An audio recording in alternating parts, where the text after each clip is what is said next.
Mas, professor, como assim candidato envolvido supostamente com milícia, já que ele teve o registro indeferido?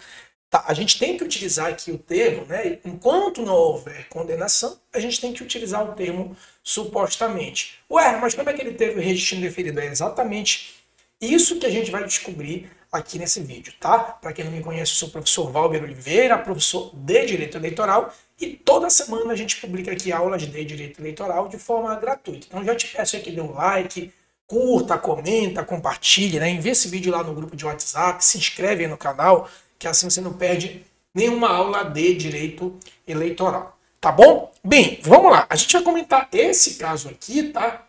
Desculpa, que é o caso do vereador eleito lá no município de Belford Roxo, no município lá do estado do Rio de Janeiro, tá? Então, esse é o vereador eleito aqui sem condenação. Qual é a problemática que a gente tem aqui, tá? Fica aí até o final que a gente vai entender como é que o TSE, né, manteve o indeferimento do ex-candidatura desse vereador, mesmo sem condenação. A gente tem essa seguinte disposição constitucional, para você entender, né?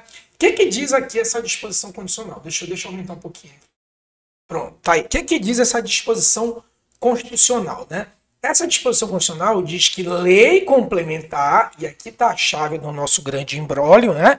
Estabelecerá casos de inelegibilidade considerada vida pregressa do candidato. Então, posso avaliar a vida pregressa? Posso, desde que eu tenha uma lei complementar estabelecendo essa vida pregressa. E essa lei complementar, ela já existe. É a Lei Complementar 64/90, chamado Estatuto das Inelegibilidades. Dentre outras diversas dezenas de possibilidades de inelegibilidade, ela traz a condenação penal por crimes que estejam nesse rol aqui da linha E. Só que ela estabelece o seguinte critério, que essa condenação penal não precisa transitar em julgado. No entanto, essa condenação tem que ser por órgão colegiado. Então, basta que o candidato tenha uma condenação por órgão colegiada, mesmo não transitado em julgado, e ele já se torna inelegível, né? E aí vem a seguinte questão, bem, professor, então como que um candidato desse que não tem condenação penal ainda é investigado, né? Houve oferecimento de denúncia, mas ainda não houve a condenação penal sequer, né, no juízo de primeiro grau, que não é condenação colegiada, né?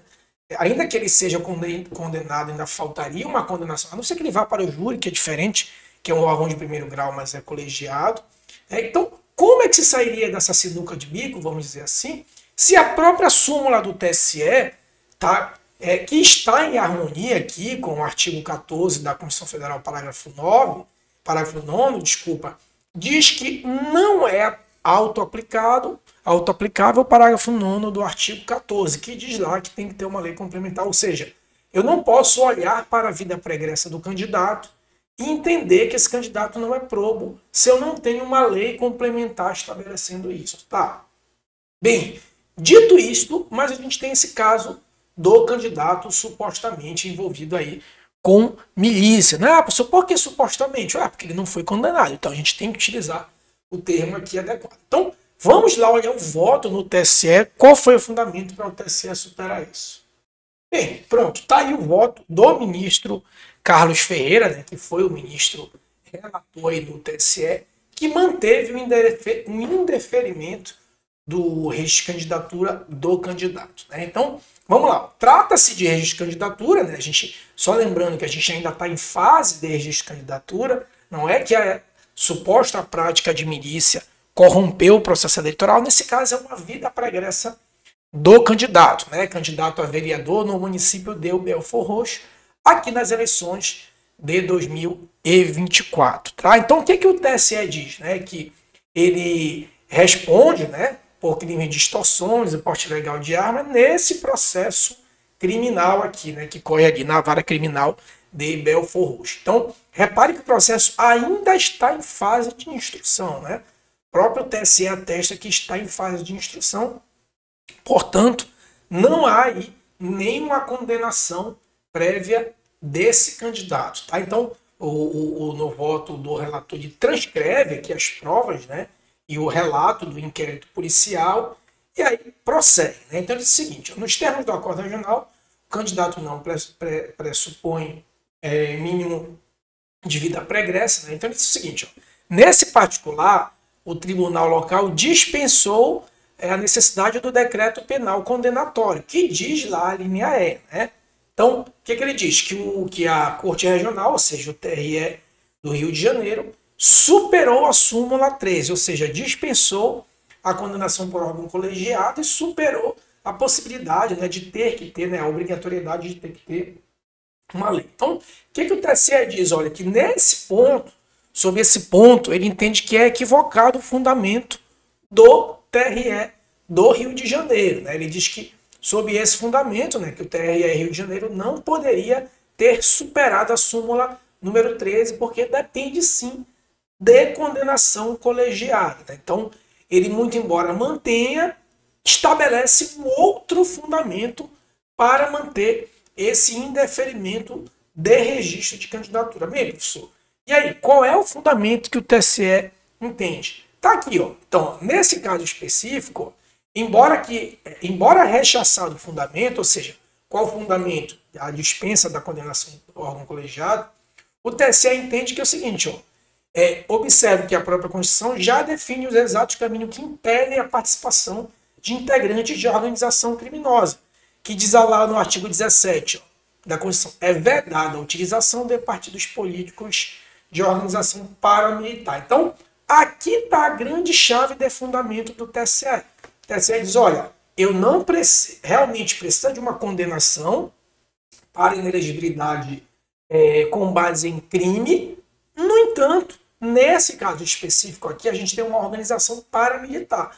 Então, o TSE entende que o pertencimento a milícias acaba sendo uma organização paramilitar. E aí a gente cria o primeiro paradoxo. Bem, mas para que eu entenda que ele é associado à milícia, eu tenho que ter, no mínimo, uma condenação. Nesse caso, sequer existe uma condenação. Então, a gente já tem aqui o primeiro paradoxo, né, ou o primeiro problema aqui de fundamentação. Claro, né, pessoal?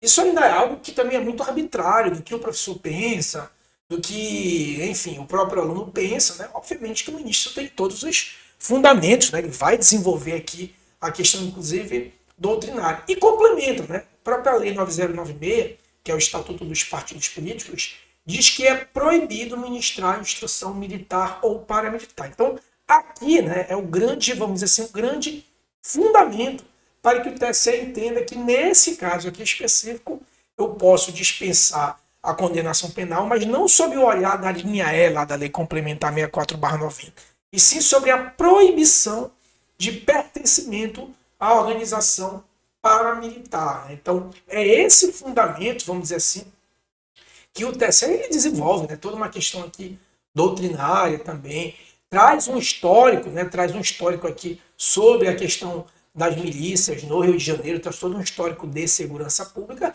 mas o que interessa para a gente de direito eleitoral é exatamente esse fundamento aí, vamos dizer assim, esse fundamento de organização paramilitar. Então foi com base nesse fundamento que o TSE entendeu que o candidato seria inelegível, então manteve o indeferimento do registro já confirmado lá pelo TRE Rio de Janeiro, mas com base em outros fundamentos. Certamente esse recurso vai subir para o STF, é um caso, vamos dizer assim, muito peculiar, né? Eu já acompanho a jurisprudência do TSE há mais de 10 anos e confesso que não tinha visto algo parecido com essa questão. Né? Talvez tenha, seja do meu desconhecimento, mas confesso que não tinha visto haver, até porque essa questão da prática de milícia é relativamente recente, tá bom? A ver como que isso se desenvolve, tá? Não se esquece, por favor, de curtir, comentar e compartilhar, se inscrever no canal. Toda semana a gente publica aqui aulas de direito eleitoral, certo? Forte abraço e até a próxima.